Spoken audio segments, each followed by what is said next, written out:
अस्सलामुअलैकुम, मेरा नाम उस्मान है। मैं NCVIT ਦਾ स्टूडेंट है। मैं सर रईस को इकनॉमिक्स पढ़दा ਜਿਹੜਾ ਕਿ ਬਹੁਤ ਅੱਛੇ ਸਾਡੇ ਟੀਚਰ ਔਰ ਸਾਨੂੰ ਬਹੁਤ ਅੱਛੀ ਤਰ੍ਹਾਂ ਗਾਈਡ ਕਰਦੇ ਆ। ਅਗਰ ਕਿਸੇ ਨੂੰ ਇਕਨॉमिक्स ਦੀ ਕਿਸੇ ਤਰ੍ਹਾਂ ਦੀ ਵੀ ਹੈਲਪ ਚਾਹੀਦੀ ਹੋਵੇ ਉਹ ਸਰ ਰईस ਦੇ YouTube ਚੈਨਲ ਤੋਂ ਲੈਕਚਰ ਲੈ ਸਕਦੇ। बिस्मिल्लाहिर्रहमानिर्रहीम। उम्मीद करता हूँ आप सब लोग खैरियत से होंगे। आज की वीडियो MA इकनॉमिक्स पार्ट 1 जो कर रहे हैं या पार्ट 2 जो कर रहे हैं उन दोनों के लिए बहुत इंपॉर्टेंट होने वाली है, क्योंकि मोस्ट इंपॉर्टेंट 2 चैप्टर्स मैंने बताने हैं आपको, स्टैटिस्टिक्स के और इकोनोमेट्रिक्स के। ये दोनों समझ लेके सेम चैप्टर्स हैं, दोनों के लिए उतने ही वैलिड और इम्पोर्टेंट है। इन 2 चैप्टर्स को अगर आप अच्छे तरीके से समझ के कर लेंगे तो ये मेरी गारंटी है कि अच्छे मार्क्स आपके आ जाएंगे, या एटलीस्ट पास होने में इनका बहुत ज्यादा रोल होगा। वो 2 चैप्टर कौन कौन से हैं? एक है सिंपल रिग्रेशन और दूसरा है मल्टीपल रिग्रेशन। बारिश आए, तूफान आए, जिस तरह की मर्जी तबीयत हो, फीवर हो, आपको ये 2 चैप्टर आपने स्किप नहीं करने। जितनी अच्छी तरीके से अंडरस्टैंडिंग इनकी कर सकते हैं ये अंडरस्टैंडिंग आप कर लें, क्योंकि पार्ट 1 में अगर है तो अंडरस्टैंडिंग कर लें, ज्यादा अच्छी बात है, क्योंकि पार्ट 2 में इकोनोमेट्रिक्स में भी ये चैप्टर आपके काम आएंगे। सिंपल रिग्रेशन की अगर बात की जाए, उसमें काम क्या क्या करना है आपने। सिंपल रिग्रेशन की इक्वेशन क्या होती है? पॉपुलेशन सैंपल की इक्वेशन में डिफरेंस, डिपेंडेंट इंडिपेंडेंट वेरिएबल ए और बी, इनके क्या क्या रोल हैं। इस इक्वेशन को एस्टिमेट करना आना चाहिए, इसकी इंटरप्रिटेशन आपको आनी चाहिए ए और बी की, ये बहुत जरूरी है। एक्स ऑन वाई हो या वाई ऑन एक्स हो, दोनों तरह से, वाई ऑन एक्स खास तौर पे आपको लाजमी आनी चाहिए। इसके बाद रिग्रेशन इक्वेशन की कुछ प्रॉपर्टीज हैं, OLS की अजम्पशंस हैं, ये चीजें आपने लाजमी कर लेनी है। दूसरे नंबर पे कोरिलेशन, बहुत इंपॉर्टेंट टॉपिक है।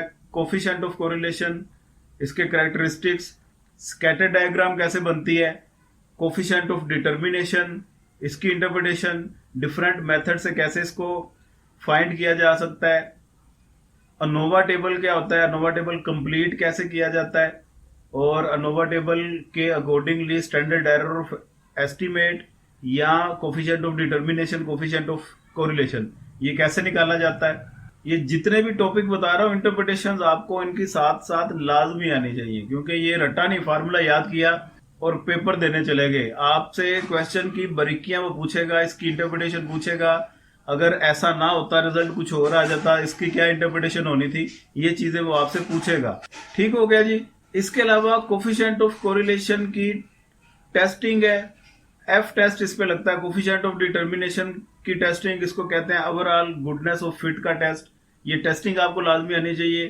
कोफिशिएंट कोरिलेशन कोफिशिएंट की टेस्टिंग, बी की टेस्टिंग, ये आपको टेस्टिंग लाजमी आनी चाहिए। इनके आपको वो रीजन, क्रिटिकल रीजन बनाने आने चाहिए, वैल्यू रिजेक्ट कब होगी, एक्सेप्ट कब होगी, नल अल्टरनेट हाइपोथेसिस बनाने आने चाहिए। ये काम आप समझ लें। और लास्ट में कॉन्फिडेंस इंटरवल और प्रेडिक्शन इंटरवल, ये काम भी आपने कर लेना है। सिंपल रिग्रेशन का आपका काम कंप्लीट। अब आते हैं जी मल्टीपल रिग्रेशन में। मल्टीपल रिग्रेशन की इक्वेशन, डेफिनेशन क्या होती है, इसकी अजम्पशंस, वायलेशंस, इसकी प्रॉपर्टीज, ये तो लाजमी करें थ्योरी में। और इसको मल्टीपल की रिग्रेशन इक्वेशन को एस्टिमेट कैसे किया जा सकता है। 4 मेथड होते हैं, deviation method, partial correlation method, matrix approach और substitution method. Partial correlation method वो तो सिर्फ उस वक्त लगाना है आपने जिस वक्त आपको R की वैल्यूज या B की वैल्यूज गिवन हो।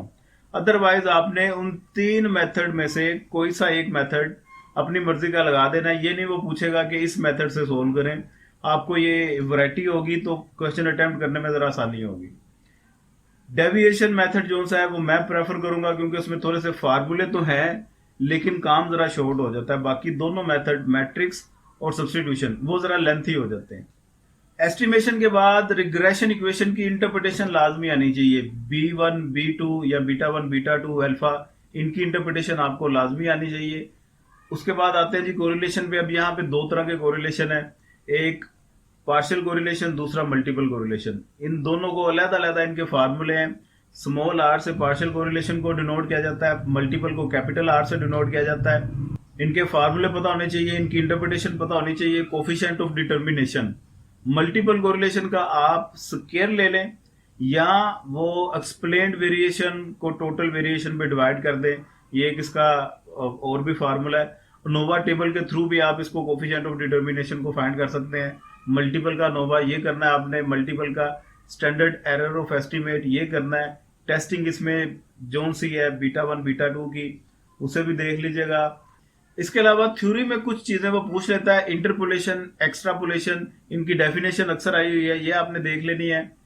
मल्टी कोलिनियरिटी, हेटेरोस्किडास्टिसिटी, ऑटो कोरिलेशन, इनकी सिर्फ डेफिनेशन ये आप कर लें तो काफी है मल्टीपल रिग्रेशन का काम।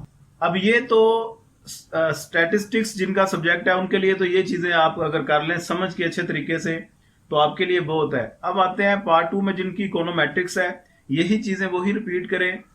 इसके साथ साथ आपने कुछ एडिशनल काम करना है।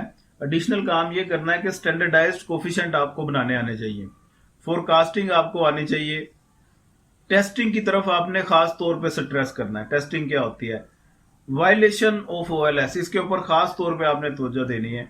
आल्दो अलहदा से इसके चैप्टर हैं वायलेशन के, हेटेरोस्किडास्टिसिटी, ऑटो कोरिलेशन, मल्टी कोलिनियरिटी, इनके ऊपर डिटेल में अलहदा चैप्टर्स हैं, उनमें से क्वेश्चन आ जाता होता है। लेकिन मल्टीपल सिंबल रिग्रेशन की हद तक आपने इसकी डेफिनेशन आपको लाजमी पता होनी चाहिए। थ्योरी थोड़ी सी आप ज्यादा इसमें फोकस करेंगे इकोनोमेट्रिक्स वाले। और स्टैंडर्डाइज्ड कोफिशिएंट कैसे निकलता है, रैंक कोरिलेशन कैसे निकाली जाती है, ये आपको पता होनी चाहिए बात।